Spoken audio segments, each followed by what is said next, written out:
Business Time now, though, with Jonathan Mitchell. And Sky City's result disappointed the market today, Jonathan.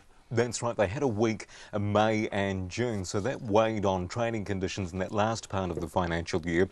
The share price fell today as much as 5% after the result came through. It ended down 3.5% or by 18 cents to finish at $4.96. They didn't give any guidance about July or August. We may hear more about that at the annual meeting in a few months' time. That profit result, though, for the year, the net profit came in at about $146 million. That's 13% up on the previous year, mainly driven by the Auckland casino. That international high roller business, though, that's still a big one for Sky City, and that was up 33% to $12.4 billion, so that's a big earner. Elsewhere around the group, the Hamilton Queenstown made gains, but there was a bit of pullback in Darwin. Yeah, what do they say about their outlook, given the downturn in the past couple of months? That's right, they're expected to reveal more in a few months' time. They did give some general comments about where they see things going. Here in New Zealand, the strong tourism sector is seen as one aspect which will benefit them in the outlook for the long term. In Australia, though, the broader economic conditions are expected to be tough. Those trading conditions will still be tough for Darwin. They're looking to get more earnings, though, out of Adelaide. One thing they did mention, though, on both sides of the Tasman, they're both going to benefit from tourists from Asia. Yeah, this is fascinating, this business.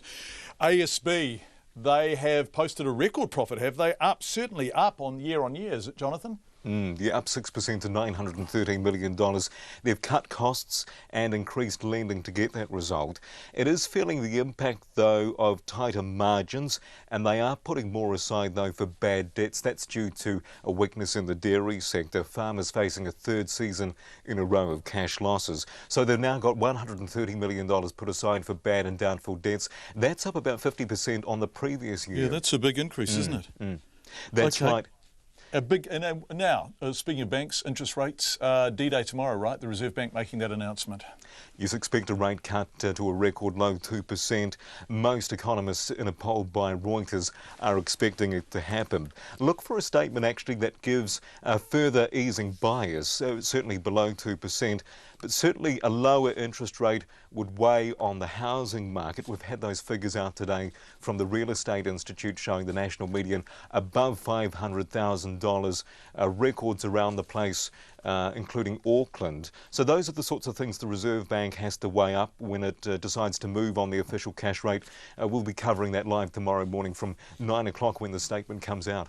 Thanks very much, Jonathan. Just quickly, the markets. The NZX Top 50 Index fell back 14 points to end at 7350. The dollar stronger, though, at 72.15 US cents and 93.7 Australian. Jonathan Mitchell, live from our Wellington newsroom. Thanks, Jonathan.